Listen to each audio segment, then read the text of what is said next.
We're now ready to create the tables in the database using the Alembic migration workflow. You will notice that the commands look a bit like Git commands. Initially, you'll need to write these down, but once you do it a couple of times, you'll remember them. But first, make sure your Docker database container is up and running.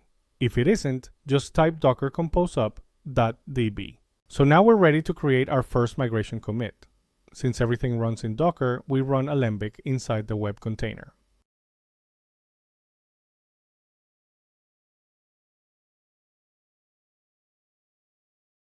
Thanks to the target metadata setting we added earlier, Alembic can view the status of the database and compare against the table metadata in the application, generating the obvious migrations based on a comparison.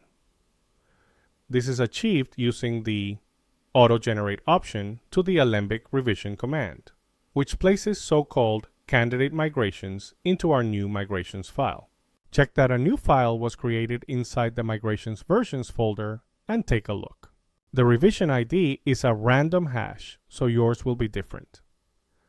As you can see, there are a few sections, one that holds what revision this is and how to get to the previous one, an upgrade function with the commands to apply, and a downgrade function to roll them back.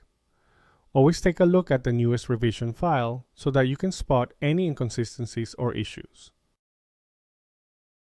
This looks good to me, so let's apply these changes on the database by doing the following.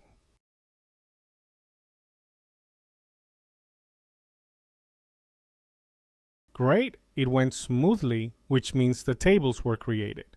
We can log into Postgres and check the tables. For that, let's connect to Postgres and run this command on the Docker container.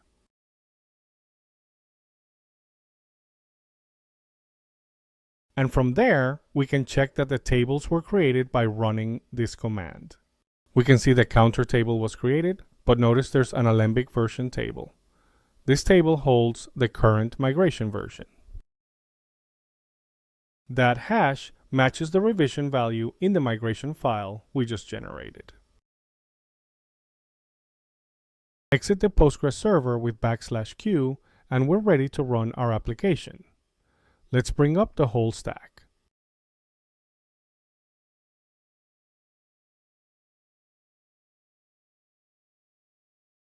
This builds and starts both the web and database containers.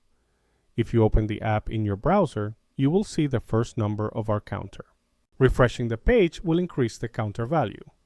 And there you have it, your first Quart database-driven application running entirely in Docker.